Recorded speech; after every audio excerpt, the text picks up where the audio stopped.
First ever factory outlet, Chandanagar, Mukunda Jewelers, opening soon. No making charges.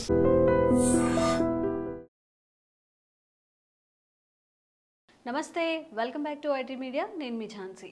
ప్రస్తుతం మనతో ఉన్నారు ఆంఫై registered mutual fund distributor ఇంకా senior market analyst ప్రభు గారు. వారితో మాట్లాడి స్టాక్ మార్కెట్ గురించి కొన్ని విషయాలు తెలుసుకుందాం.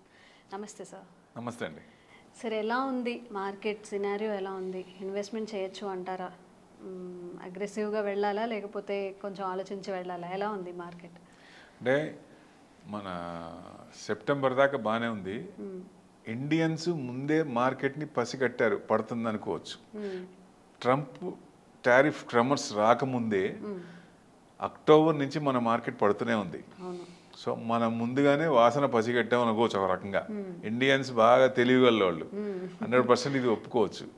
సో అక్కడి నుంచి మనం ముందుగానే పడ్డాం. వాలటాలిటీ ఎక్కువ, అప్ అండ్ డౌన్ ఉంటుంది కాబట్టి సో దాని ప్రకారం ఉన్నాం. ఈ ట్రంప్ జనవరి 20th వచ్చిన తర్వాత ఇక టారిఫ్లు మొదలుపెట్టాడు ఆయన. అన్ని కంట్రీస్కి విపరీతమైన ట్యాక్స్.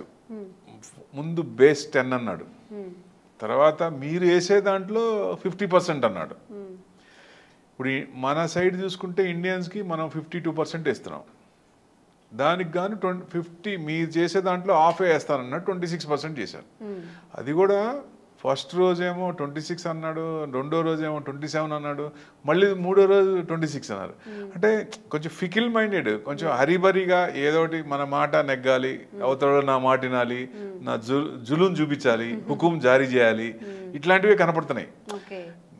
సామరస్యంగా బయలేటరల్గా చర్చించుకొని మేము ఇంత ఇబ్బంది పడుతున్నాం, మీకు కూడా ఇప్పటిదాకా మీకు ఇచ్చాం, డిస్కౌంట్లో ఇచ్చాం, మీరు ఎంత ట్యాక్స్లో వేసినా మేము పట్టించుకోలేదు, ఇప్పుడు మేము ఇబ్బంది పడుతున్నాం అన్నట్టు లెక్క. ఆయన ఇప్పుడు రియాక్ట్ అవుతున్నాడంటే బ్రిక్స్ చూసి భయపడుతున్నాడు అన్నట్టు లెక్క. బ్రిక్స్ పెరుగుతుంటే ఈ యుఎస్ అనేది చిన్నది, దాంతో చాలా చిన్నది. సో అది పెరుగుతుంటే చాలా కష్టం, ఎందుకంటే వాళ్ళు కూడా సపరేట్ కరెన్సీ తెస్తా ఉన్నారు. ఆ భయం ఉంది ఆయనకి. అందుకనే బ్రిక్స్ కంట్రీస్ అన్ని కంట్రీస్లో ట్యాక్స్ విపరీతంగా వేశాడు. కంబోడియా ఎంత కంట్రీ, చిన్న కంట్రీ, దాని మీద ఫస్ట్ 24 అన్నాడు, మేము కూడా 24 వేస్తా ఉన్నారు, వాళ్ళు కూడా తగ్గల అసలు. తర్వాత 50 అన్నాడు, వాళ్ళు కూడా 50 అన్నారు. సో అట్లా ఎవ్రీ కంట్రీ కూడా ఎవరైతే ఇప్పుడు పిచ్చోడు చేతిలో రాయి ఉంటే ఎలా ఉంటుంది అన్నట్టుంది ఇది. సో ఏదైనా పెద్దన్న పొజిషన్లో ఉన్నప్పుడు అన్ని సక్రమంగా సామరస్యంగా కలుపుకొని పోవాలా. కానీ ఆయనకు ఆ ఇది కనపడట్లేదు, హరిబరిగా నేను ఏదో చేసేయాలా అన్నట్టుంది. సో దానివల్ల ఈ ట్రెమర్స్ అనుకోవచ్చు ఒక రకంగా. కానీ ఇది లాంగ్ రన్ ఉంటుందా అనే సమస్య లేదు, ఉండదు. ఎందుకంటే ఇప్పుడు వాళ్ళ పార్లమెంటే తీసుకుందాం, కాంగ్రెస్ దాంట్లో హౌస్ ఆఫ్ రిప్రజెంటేటివ్స్, సెనేట్స్ ఉంటారు, మనకి రాజ్యసభ లాగా ఎంపీలు ఎట్లాగో దాని ప్రకారం ఉంటారు. సో వీళ్ళు హౌస్ ఆఫ్ రిప్రజెంటేటివ్స్ వీళ్ళందరూ ఈయన ఏదైతే కొత్త టారిఫ్ పెంచాడో 48 అవర్స్లో కాంగ్రెస్కి చెప్పాలా, వాళ్ళకి ఇన్ఫార్మ్ చేయాలి. వాళ్ళు 60 days లోపల ఆ బిల్ పాస్ అయ్యేటట్టు చూస్తారు. ఎందుకంటే ఆయన ఇప్పుడు చేసేది ఎగ్జిక్యూటివ్ ఆర్డర్సే, బట్ స్టాట్యూట్ కాదు. సో అది నిలిచే ప్రసక్తి ఉందా అంటే పార్టీలోనే వ్యతిరేకత వస్తుంది. 7 రిప్రజెంటేటివ్సే ఎదురు తిరిగారు. ప్లస్ కాలిఫోర్నియా గవర్నర్ కూడా నేను ట్యాక్స్లు వేయం, మా స్టేట్కి పంపించే ట్యాక్స్లు వేయమని చెప్పి ఆయన డిక్లేర్ చేశాడు. అలానే రివోల్ట్ వస్తుంది, జనంలోంచి రివోల్ట్ వస్తుంది. 50 states మొత్తం దాదాపుగా 1500 places ధర్నా మొదలు పెట్టారు. అది చూసి కొంచెం భయం వేసింది ఆయనకి. ఎందుకంటే కెనడా చూసాం, ఖలిస్తాన్ వాళ్ళకి సపోర్ట్ చేసి ఆయన గెలవాలనే ఉద్దేశంతో రేపు ఎలక్షన్స్ నెక్స్ట్ ఇయర్ జరుగుతాయి, వాళ్ళతో చేతులు కలిపి ఇచ్చేద్దాం అనుకున్నప్పుడు వాళ్ళేమో ఖలిస్తాన్ వాళ్ళు వచ్చి ఇది మాదే స్టేటు, కెనడా మాదే, మీరు వలస బాలుదురు, మీరు వెళ్ళిపోండి, ఇది మాదే అంటున్నారు వాళ్ళు. అంటే అంత స్టేజ్కి వెళ్ళారు. సో అది జనాల్లో రివోల్ట్ వచ్చి ఆయన ఇంపీచ్మెంట్ చేశారు కెనడాలో. జస్టిన్ ట్రూడోని తీసేసి వేరే వాళ్ళని పెట్టారు పార్టీ. అట్లానే ఇక్కడ కూడా అవుతుందా అంటే ఇది కనుక కంటిన్యూ అయితే అయ్యే ఛాన్స్లు కూడా ఉంటాయి, 100% ఉంటాయి. ఎందుకంటే వ్యతిరేకత వస్తే ఉంచరు కదా, ఏ పార్టీ అయినా ఉంచదు.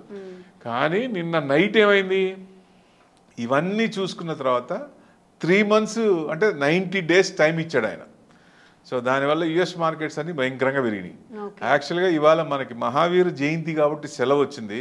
అదే సెలవు లేకుండా ఉంటే ఇవాళ మనకి నిఫ్టీయే 1000 points పెరిగేది. విపరీతంగా పెరిగేది. సో ఎప్పుడైనా లోకల్ హాలిడే వచ్చినప్పుడు అదే ఇబ్బంది మనకి.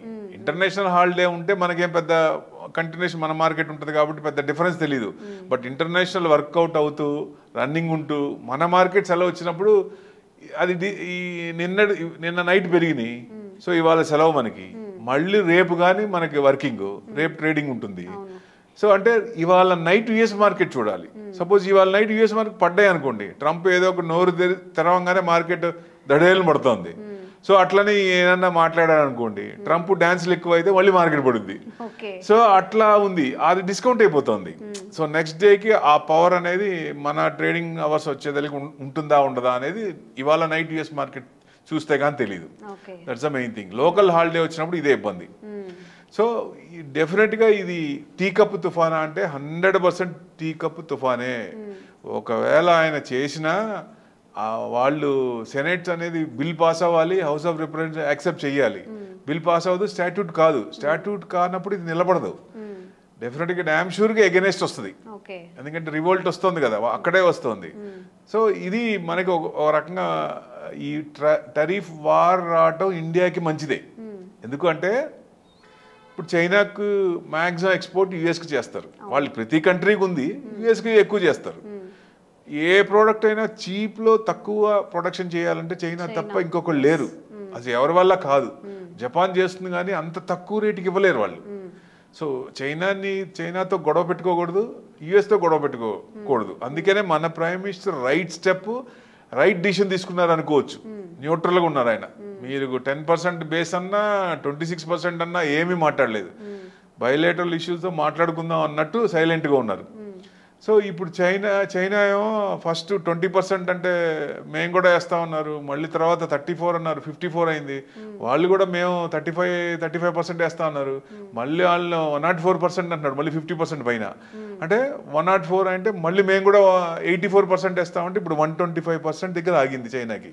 అంటే ఏదన్నా ప్రోడక్ట్ చైనా నుంచి యుఎస్కి పెడితే 100 రూపాయలు చేస్తే 204 రూపాయలు పెట్టి కొనుక్కోవాలి వాళ్ళు. ఎంత డిఫరెన్స్ ఉంటుంది. End user will suffer there. Ultimately ఎవరు సఫర్ అయ్యేది? మీ వాళ్ళే. ఎందుకంటే ప్రోడక్ట్ మనకేముంది, ట్యాక్సులు తగ్గుద్ది, ప్రాఫిట్స్ తగ్గుతాయి. ట్యాక్సులు పెరిగితే ప్రాఫిట్ తగ్గుద్ది. That's only thing.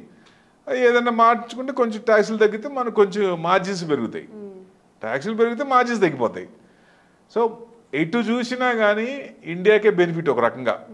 ఎందుకంటే యుఎస్ నుంచి మ్యానుఫ్యాక్చరింగ్ అంతా చైనాకి వెళ్ళటానికి 40 సంవత్సరాలు పట్టింది. ఫార్మా కంపెనీస్ మొత్తం అక్కడి నుంచి మ్యానుఫ్యాక్చరింగ్ చేస్తారు. ఎందుకంటే యుఎస్ కూడా మ్యానుఫ్యాక్చరింగ్ తగ్గించుకొని సర్వీస్ సెక్టర్ మీద ఆధారపడ్డారు వాళ్ళు.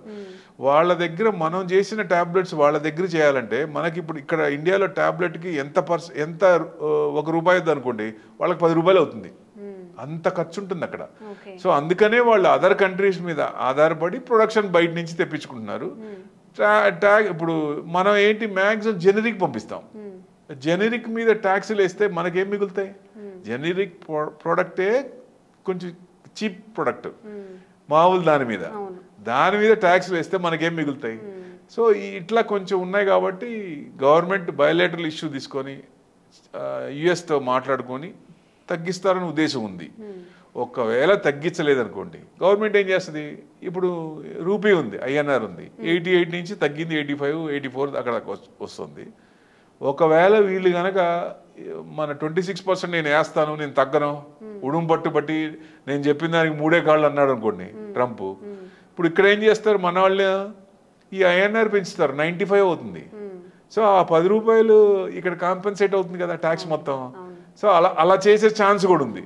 కానీ ఇప్పుడు కొంచెం మెతకబడ్డట్టు, ట్రంప్ మెతకబడ్డట్టు, చైనా కూడా మెతకబడ్డట్టు ఒక రకంగా. వాళ్ళు కూడా కొంచెం హింట్స్ ఇస్తున్నారు. బయోలేటరల్గా మాట్లాడుకుందాం, నెగోషియేషన్ స్టార్ట్ చేద్దాం అన్నట్టు. ఓన్లీ కంట్రీ, అన్ని కంట్రీస్ యాక్సెప్ట్ చేసినాయి. ట్రంపే డిక్లేర్ చేశాడు 75 కంట్రీస్ నా మాట ఉన్నాయి, అందరు నా దగ్గర ఫ్లైట్లో బయలుదేరారు నాతో మాట్లాడడానికి, నువ్వెందుకు చేయవు అన్నట్టు. నువ్వు ఎంతవరకు పోతే నేను అంతవరకు పోతాను చైనా మీద ఉడుంపట్టు పట్టాడు. సో దానివల్ల కొంచెం ఇదైంది, లేకపోతే లాస్ట్ వీకే సెటిల్ అయిపోయేది. సో ఇప్పుడు మనకి పరిస్థితి ఏంటి? ఒకవేళ ట్యాక్స్లు ఉన్నా చైనా నుంచి ప్రొడక్షన్ వెళ్ళేది యుఎస్కి తగ్గిందనుకోండి, ఆ ప్రొడక్షన్ మన దగ్గర నుంచి వాళ్ళకి పంపిస్తే మనకే బెనిఫిట్. సో డెఫినెట్గా సో ఇట్లాంటివన్నీ ఉంటాయి కాబట్టి ఎటు చూసినా మనకే బెనిఫిట్. ట్రంప్ టారిఫ్స్ ఒక రకంగా మనకు అదృష్టమే అనుకోవచ్చు, ఇండియాకి బెనిఫిటే అనుకోవచ్చు. ఎందుకంటే ఇంకో రకంగా మనకి చూస్తే ఓల్డ్ మొత్తంలో ఇండియాలో ట్యాక్సులు ఎక్కువ అన్న భావన కూడా ఉంది. ఇప్పుడు ట్యాక్స్ కూడా తగ్గుతాయి కదా బికాస్ ఆఫ్ ట్రంప్. ట్రంప్ వల్లే ట్యాక్స్లు తగ్గినట్టు కదా, ఆయన మనకి మంచి చేసినట్టే లెక్క ఒక రకంగా. సో అదర్ కంట్రీస్ కంటే ఎక్కువ ఉన్నాయి, వాళ్ళకేసే ట్యాక్సుల కంటే మన చాలా తక్కువ ఉంది. ప్లస్ ఇవి కొంచెం బెనిఫిట్ అవుతాయి కాబట్టి మనకి సర్ప్లస్ ఎటు చూసినా ఎటు వెళ్ళినా మనకే బెనిఫిట్ అనుకోవచ్చు ఒక రకంగా. దీన్ని మనం ఇప్పుడు మన గవర్నమెంట్ ఆ ఎంఎన్సీలు చైనా నుంచి ఉన్న కంపెనీలు ఇక్కడ ప్రొడక్షన్ చేసి ఇక్కడి నుంచి యుఎస్కి పంపించే ఛాన్స్ మనం చెయ్యాలి.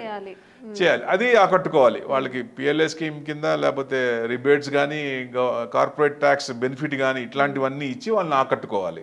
ఆకట్టుకొని మనం ఇక్కడ మ్యానుఫ్యాక్చరింగ్ ఎక్కువ పెట్టి ఎక్కువ పర్సంటేజ్ అక్కడ పంపిస్తే మనం డెఫినెట్గా మనకి ప్రాఫిట్స్ మిగులుతాయి, జీడిపి పెరుగుతుంది, కంట్రీ బాగుంటుంది. That's the main thing.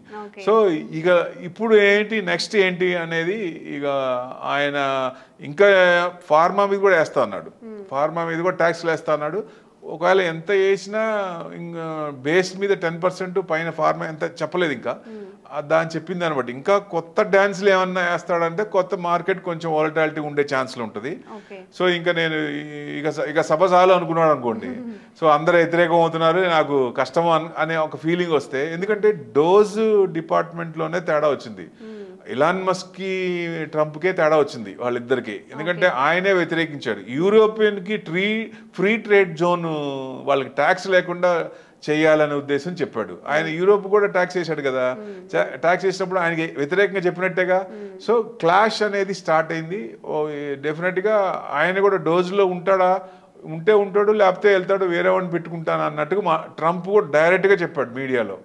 So అది మెయిన్. అంటే ఇవన్నీ ఓ రకంగా అంటే ప్రాబ్లమ్ చిన్నగా సాల్వ్ అవుతున్నట్టు లెక్క. ఎందుకంటే 2 months ఉంటుందా 3 months ఉంటుందా అనుకున్నాం, 90 days ఇచ్చారు కాబట్టి 90 days లోపలనే సెటిల్ అవ్వచ్చు. ఎందుకంటే అన్ని కంట్రీస్ వచ్చి మాట్లాడుకున్నప్పుడు బయోలేటరల్ ఇష్యూలో కొంచెం తగ్గించుకోవచ్చు. ఎందుకంటే వాళ్ళు కూడా ఒక రకంగా తక్కువ ఇచ్చినట్టే.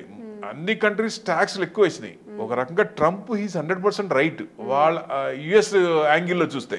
ఎందుకంటే వాళ్ళకి ట్యాక్సులు చాలా వేసిన దాని మీద వాళ్ళు 10% వేస్తే మనం 54% వేసాం. సో అది టూ మచ్గా. హార్లీ డేవిడ్సన్ బైక్ మీద 54% 60% వేసాం మనం ట్యాక్స్. వాళ్ళు వేసే ట్యాక్స్ చాలా తక్కువ కదా. సో అందుకనే ఆయన కోపం వచ్చింది. ఇండియాలో ట్యాక్స్లు ఎక్కువ, జిఎస్టీ ఎక్కువ, సెస్ ఎక్కువ, ఈ ట్యాక్స్ ఆ ట్యాక్స్ అన్ని ట్యాక్స్లే, ఎటు చూసినా మీరు అన్ని ట్యాక్స్లు తీసుకుంటున్నారు అన్నట్టు కూడా ఆయనే ట్రంపే డైరెక్ట్గా అన్నాడు ఆయన. సో ఇవన్నీ ఉంటాయి కాబట్టి పెద్దన్నే అలా అన్నప్పుడు డెఫినెట్గా ట్యాక్స్ కొంచెం తగ్గుతాయి. సో గవర్నమెంట్ కూడా ఆలోచించి ఐటీలో 12 లక్షలు ఇస్తే ఎవరికి ఉపయోగం? 7 లక్షల నుంచి 12 లక్షల వాళ్ళ వరకే బెనిఫిట్, మిగతా వాళ్ళు బెనిఫిట్ అవుతారా? దీనికి కొంచెం డిఫరెంట్గా కొంచెం ఇంకొక అదర్ యాంగిల్లో చూసుకుంటే, పెట్రోల్ క్రూడ్ ఆయిల్ పెరిగినప్పుడల్లా మనం పెట్రోల్ పెంచుతున్నాం, అది తగ్గినప్పుడు తగ్గిస్తున్నారా? తగ్గట్లేదే. ఇప్పుడు 16% 17% తగ్గింది. మీరు 17 రూపీస్ తగ్గించండి, ప్రతి సామాన్యుడు మిడిల్ క్లాస్ కంటే లోవర్ మిడిల్ క్లాస్ కూడా వాళ్ళు కూడా పెట్రోల్ కొనుక్కుంటారు కాబట్టి తక్కువ రేట్లో కొనుక్కుంటారు, డబ్బులు మిగులుతాయి, కన్జంప్షన్ వస్తుంది, రొటేషన్ మార్కెట్లో మనీ రొటేషన్ అవుతుంది. అది బెనిఫిట్ అవుతుందా? ఈ 12 లక్షలు ఇస్తే బెనిఫిట్ అవుతుందా? సో ఇట్లాంటివి ఇట్లాంటివి చేస్తే డెఫినెట్గా ప్రతి ఒక్కరికి జేబులో డబ్బులు మిగిలే అవకాశం ఉంటుంది, ఎక్కువ కన్సంప్షన్ చేసే అవకాశం ఉంటుంది. సో ఇట్లాంటివి గవర్నమెంట్ కొంచెం ఆలోచించి ఇట్లాంటివి చేస్తే ఈ డౌన్ టైంలోనే చేయాలి. ఇట్లాంటివే మార్కెట్ మనకంటే మామూలుగా కొనుక్కుందాం అంటే మన రేట్లో రావు కదా, హై రేట్లోనే కొనుక్కోవాలి. పడినప్పుడే అవకాశం, సదవకాశం. తమిళియన్స్కి అమావాస్యట్లో ఇన్వెస్టర్స్కి మార్కెట్ పడితే అది అదృష్టం అనుకోవాలి, ఇంకా దాన్ని ఉపయోగించుకోవాలి, అందిపుచ్చుకోవాలి. Cash is the king. ఎవరి దగ్గర అయితే క్యాష్ ఉందో వాళ్ళే కింగ్. ఎప్పుడైనా 100 రూపాయల్లో కొన్నాం, 70 రూపీస్కి వచ్చింది, అక్కడ మనం కొన్నాం అనుకోండి 85 యావరేజ్ అవుతుంది కింద కొంటే. అది కొనలేదంటే వెయిట్ చేయొచ్చు. సపోజ్ మన దగ్గర డబ్బులు లేవంటే మళ్ళీ వెయిట్ చేయొచ్చు. ఆ ప్రోడక్ట్ బాగుండి, సేల్స్ బాగుండి, కంపెనీ పెరుగుతుంటే ఎప్పటికైనా రావాల్సిందే.